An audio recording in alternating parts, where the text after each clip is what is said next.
9 साल बाद एक बिछड़ी हुई बेटी अपने माँ से मिलती है और माँ उसकी फूट फूट कर रोती है। आखिरकार वो बच्ची कैसे बिछड़ गई थी, कहाँ चली गई थी, आइए जानते हैं इस कहानी में। नमस्कार, मैं महक चौधरी आज आपके सामने एक पहली क्लास में पढ़ने वाली बच्ची जिसका नाम होता है प्रीति, जो कि अपने स्कूल जा रही थी और स्कूल में वो और उसका भाई साथ जा रहे थे। जैसे ही वो स्कूल वैन में से उतरते हैं और स्कूल के अंदर उसका भाई बड़ा था, वो एंट्री करता है, बहन पीछे रह जाती है। पीछे से एक और वैन आती है और वो लोग उसे गोदी में उठाते हैं और कहते हैं कि बेटा, हम तुम्हें अगले गेट से छोड़ेंगे, और ऐसा कहकर उसे उस वैन में बिठा लेते हैं। वो बच्ची रोती है। उस समय उसका मुंह बंद कर दिया जाता है और गाड़ी को वहां से तेज दौड़ा दिया जाता है। उस गाड़ी में एक महिला होती है, एक पुरुष होता है।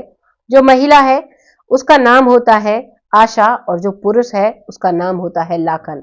आशा और लाखन जिनके बच्चे नहीं थे, अब उन्हें एक बच्ची की तलाश थी और वो प्रीति को अपनी बच्ची बनाकर किडनैप कर ले जाते हैं और उसे वो यहाँ से इतना दूर ले जाते हैं। ये घटना है मुंबई की और इसे ये यहाँ से राजस्थान ले जाते हैं और राजस्थान में अब इसे पहाड़ों में ले जाते हैं और पहाड़ों में ले जाकर रखने लगते हैं। ये लड़की बहुत रोया करती, अपने मम्मी पापा अपने भाई को याद किया करती, तो वो इसे धमकी दे दिया करते कि यहाँ पर तुम्हारी सुनने वाला कोई नहीं है, अगर तुम ज्यादा रोगी, सबको बताओगी, तो हम तुम्हें पहाड़ों से फेंक कर इस दुनिया से मिटा देंगे।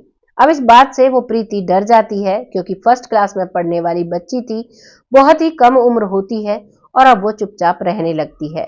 अब उस घर में उन माता पिता के, जो नए माता पिता थे जिन्होंने किडनैप किया था, उनके साथ रहने लगती है और वो उसे अब पढ़ाने भी लगते हैं। उन्होंने उसका नाम बदल दिया था और उसका नाम बदल कर उसका एडमिशन करा दिया था। इधर उसकी जो माँ है वो अपनी बेटी को सभी जगह तलाश करती है, स्कूल में भी उसके लिए एक वीडियो बनवाती है जिसे यूट्यूब पर अपलोड करती है। मेरी जो तलाकशुदा बेटी है उसे अगर कोई ढूंढ कर ला कर देगा तो उसे 1 लाख रुपए इनाम दिया जाएगा। सभी जगह उस लड़की का फोटो तैरता है, लेकिन कोई भी उस लड़की को नहीं पहचान पाता है, ना ही ढूंढ पाता है। लगातार 6 साल निकल जाते हैं। उसका पिता हर रोज थाने के चक्कर लगाता, सभी से अपनी बेटी के बारे में पूछता है और धीरे धीरे अब वक्त निकल रहा है। उसका भाई भी बड़ा हो रहा है, माँ बूढ़ी हो चली है और एक दिन हार्ट अटैक से उसके पिता की जान चली जाती है, वो इस दुनिया से चले जाते हैं। अब उसकी माँ का जो दुख है वो और भी दुगना हो जाता है। एक तो बेटी के खोने का गम और दूसरा पति के जाने का गम। अब वो सोच लेती है कि अब तो मेरी बेटी कहीं भी नहीं मिलेगी, क्योंकि जो उसे ढूंढते थे वो ही इस दुनिया में नहीं रहे और वो दिन रात अपनी बेटी को याद करती रहती है और बस यही सोचती है कि काश कहीं से मेरी बेटी आ जाए। इधर वो बेटी हॉस्टल में पढ़ती है और हॉस्टल में पढ़ने के बाद थोड़ी बड़ी होती है। जैसे ही वो थोड़ी बड़ी होती है तभी जो उसे किडनैप कर कर लेकर गए थे उन्हें एक बेटी हो जाती है और जब अपनी बेटी घर में आती है तो अब वो उस लड़की पर, प्रीति पर बहुत अत्याचार करने लगते हैं। उसकी पढ़ाई को छुड़वा दिया जाता है, उससे घर में झाड़ू पोछा बर्तन सारे काम कराए जाते हैं बिल्कुल नौकरों की तरह, और उसे छोटी छोटी बात पर इतना बुरी तरीके से पीटा जाता है कि एक बार तो जब उसकी माँ ने, जो उसे किडनैप कर कर लेकर गई थी, उसे बेलन से इतनी तेजी से उसके सर में वार किया कि उसके सर पर इतना गहरा घाव हो जाता है और उसके शरीर पर सारे पर ब्लड लग जाता है। लेकिन तब भी वो लोग उसे हॉस्पिटल नहीं लेकर जाते हैं और उसके सर में वो हल्दी लगा देते हैं और कहते हैं कि ठीक हो जाएगा, और अब अपने अपने कामों में व्यस्त हो जाते हैं। वो लड़की डरी मासूम सी चुपके चुपके रहने लगी थी। धीरे धीरे वक्त निकल रहा था और अब वो 14 साल की हो चुकी थी। जब वो 14 साल की होती है तो अब उसे एक कंपनी में वो नौकरी लगा देते हैं। बताया जाता है कि बच्चों का नौकरी करना बहुत ही अवैध होता है, पुलिस भी पकड़ लेती है, लेकिन उस बच्ची की उम्र ज्यादा कर उसे उस कंपनी में लगाया जाता है। वो कंपनी जो प्लास्टिक के गिलास होते हैं, इनको पैकिंग करने पर उसे लगाया जाता है। वो वहां पर लग जाती है और वहां पर बिना किसी से बात करे वो काम करने लगती है। लगभग 2.5 साल उसे काम करते करते हो जाता है। डेली सुबह घर का काम पूरा फिनिश करना, उसके बाद उस कंपनी में जाना, सारा दिन वहां पर ग्लासेस की पैकिंग करना और शाम को घर आ जाना और आने के बाद फिर से सारा घर का काम करना और फिर सो जाना। यही उसकी रोजमर्रा की जिंदगी चल रही थी। एक दिन उसी के साथ में एक महिला काम करती थी जो बीते 15 साल से उस फैक्ट्री में काम कर रही थी। बहुत से बच्चे भी उसके पास काम करने के लिए आए, लेकिन जब वो उससे बात करती है तो वो लड़की प्रीति कोई भी बात नहीं करती है। जब वो उससे धीरे धीरे रोज प्यार करती, अपने साथ खाना खिलाती और जब वो काम करती रहती तो बीच बीच में उससे कह दिया करती, तुम्हारा काम मैं कर दूंगी बेटा, थोड़ा रेस्ट कर लो, क्योंकि प्रीति बहुत थकी थकी लगा करती। अब जब लगातार 6 महीने तक एक अनजान महिला उसकी इतनी मदद करती है तो अब वो उस पर विश्वास करने लगती है। उस महिला का नाम होता है अनु, और अनु अब उसे बहुत प्यार करने लगती है। वो उस कंपनी में बिल्कुल माँ बेटी की तरह रहती हैं। और अब एक दिन ऐसा आता है जब अनु से कहती है प्रीति कि वो मेरे माता पिता नहीं है। तो अनु समझती है कि शायद उन्होंने पीटा होगा, डांट दिया होगा, तो इस वजह से कह रही है कि वो मेरे माता पिता नहीं है। 2-3 दिन निकलते हैं, फिर से वो कहती है कि तुम्हारे मम्मी पापा ठीक हैं। तो प्रीति कहती है कि मेरे मम्मी पापा वो नहीं है, मेरे मम्मी पापा मुंबई में हैं और मैं मुंबई से थी, मुझे वहां से लाया गया। अब जो इतनी बातें वो लड़की करती है तो अनु कहीं ना कहीं समझने लगती है और अब वो उससे सारी बातें पूछने लगती है। तभी प्रीति बताती है कि मैं स्कूल जा रही थी और जब मेरा भाई आगे निकल जाता है, मैं थोड़ी पीछे रह जाती हूँ, तो एक वैन वाले भैया मुझे उसमें बिठा लेते हैं। उसमें जो ये मेरे मम्मी पापा बने हुए हैं, ये लोग बैठे हुए थे। इन्होंने मुझे डांटा, धमकाया और मुझे ये यहाँ पर ले आए और तब से मैं यहीं पर रह रही हूँ। अब अनु को सब कुछ मामला समझ आ चुका था। तभी अनु पूछती है कि बेटा क्या तुम्हें अपने घर का नंबर याद है?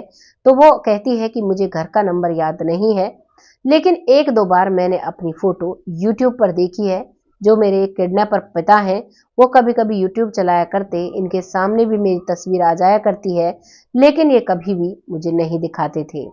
अब वो उसे फोन देती है और वो उस फोन में अब सर्च करने लगती है, अपना नाम लिखती है और तब मुंबई का नाम लिखती है तो वो जो केस था वो बहुत ही चर्चित था, तो उसकी फोटो आ जाती है। उस फोटो को दिखाकर कहती है कि मैम यही हूं मैं, ये है मेरे बचपन का फोटो, इन्हीं कपड़ों में मैं गायब हुई थी। वो स्कूल ड्रेस में बैग टांगे हुए, 2 चोटी बनाए हुए एक लड़की की तरफ इशारा करती है। अब वो उस फोटो के नीचे जो नंबर लिखा हुआ था, करीबन 4 नंबर उस पर लिखे हुए थे। अब जो अनु है उस वक्त तो उससे कह देती है कि ठीक है बेटा, और वो प्रीति अपने घर चली जाती है और अनु अब अपना फोन लेकर उन सभी नंबर पर बारी बारी कॉल करती है। पहले 3 नंबर नहीं लगते हैं, लेकिन लास्ट का जो नंबर है वो लग जाता है। वो किसी मोहम्मद हुसैन पर जाकर लगता है और जब उनसे कहती है कि प्रीति नाम की एक लड़की है, वो क्या तुम्हारे यहाँ से है? तभी वो कहते हैं कि हाँ, प्रीति हमारे यहाँ की बेटी थी, आज से 9 साल पहले खो गई थी, आज तक नहीं मिली है। अब वो कहती है कि तुम्हारी बेटी यहाँ पर है, अगर तुम चाहो तो मैं कल बात करा दूंगी। वो कहता है ठीक है, और अब मोहम्मद हुसैन उसकी माँ के पास पहुंचता है और उससे कहता है कि शायद आपकी बेटी मिल गई है, मैंने आज वीडियो कॉल करने के लिए कहा है।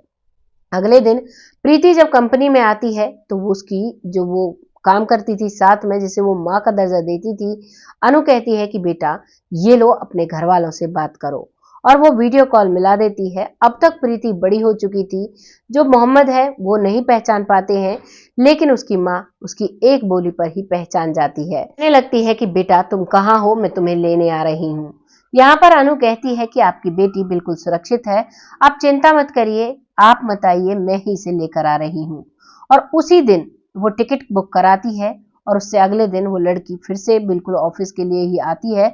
जो वो कंपनी में काम करती है, अपने घर पर कुछ नहीं बताती है, और वहीं से वो दोनों अब ट्रेन में बैठ जाते हैं सीधे मुंबई की, और मुंबई की ट्रेन से अब मुंबई की स्टेशन पर उतरते हैं। वहां से उनसे एड्रेस पूछते हैं और सीधे अब प्रीति के जो उसका अपना घर था वहां पहुंच जाते हैं। प्रीति बहुत खुश थी, रास्ते में बात करती हुई आ रही थी कि मैं अपने पापा से मिलूंगी, मेरे पापा मुझे बहुत प्यार करते थे और मुझे बस उन्हीं से मिलना है, मुझे उनका बहुत इंतजार है। लेकिन जैसे ही प्रीति घर पर आती है, उसे जब अपने पिता की तस्वीर दिखती है, उस पर माला चढ़ी हुई थी, वो फूट फूट कर रोने लगती है और अपनी माँ से कहती है कि माँ, पापा को क्या हुआ जो वो इस दुनिया में नहीं है? तो उसकी माँ बताती है कि बेटा, तेरे पिताजी तुझे बहुत याद किया करते थे और दिन रात बस तुम्हारा ही नाम लिया करते थे, तुम्हें बहुत खोजा, बहुत तलाशा, अब से 3 साल पहले ये इस दुनिया से जा चुके हैं। अब वो दोनों माँ बेटी बहुत गले लगकर रोती हैं। वो माँ इतनी खुश हो जाती है और कहती है कि शायद भगवान ने इनकी यहाँ नहीं सुनी, लेकिन अब ये इस दुनिया से चले गए हैं तो शायद वहां जाकर गुहार लगाई होगी कि मेरी पत्नी अकेली है, मैं नहीं तो कम से कम मेरी बेटी तो मेरी पत्नी के पास भेज दीजिए, और शायद इसी वजह से तुम हमें मिली हो। एक माँ के ऐसे शब्द होते हैं और वो बेटी फिर से गले लग जाती है। इन दोनों को गले लगाने के बाद जो अनु है वो भी अपने आंसू पोंछती है, क्योंकि वो प्रीति से उसका बहुत लगाव हो चुका था। वो प्रीति से बिल्कुल अपने बच्चे की तरह प्यार किया करती थी, और जब वो इन सब चीजों को देखती है तो वो भी उनके गले लगकर रोने लगती है। अनु कहती है कि मुझे बहुत खुशी है कि तुम अब अपने असली माता पिता के पास हो और तुम बहुत अच्छी जगह पर हो, और वो वापस लौट जाती है अपनी उसी कंपनी में। और अब जो प्रीति है वो कंप्लेंट दर्ज कराती है अपने उन माँ बाप के लिए जो उसे किडनैप कर कर लेकर गए थे। पुलिस भी सख्त एक्शन लेती है, तुरंत उसे पकड़ लेती है और पकड़कर जेल में डाल देती है। जो उसकी पत्नी है उसे पुलिस ने नहीं पकड़ा था, क्योंकि उसकी एक छोटी बच्ची थी और उसके खिलाफ ऐसा कोई सबूत भी नहीं था, क्योंकि सारा इल्जाम उस पिता ने ही ले लिया था। अब जो अनु है वो कहती है कि आपको दोनों के खिलाफ कंप्लेंट करानी चाहिए, क्योंकि ये एग्जाम्पल सेट करोगे आप कि कोई किसी की बच्ची को ऐसे ना उठाए। तो जो लड़की की जो असली माँ है वो अब कंप्लेंट उसने दर्ज की है कि जो किडनैप कर कर महिला लेकर गई थी उसे भी सलाखों के पीछे डालना है, क्योंकि उसे पता चलेगा कि बेटी से बिछड़ने का दर्द क्या होता है।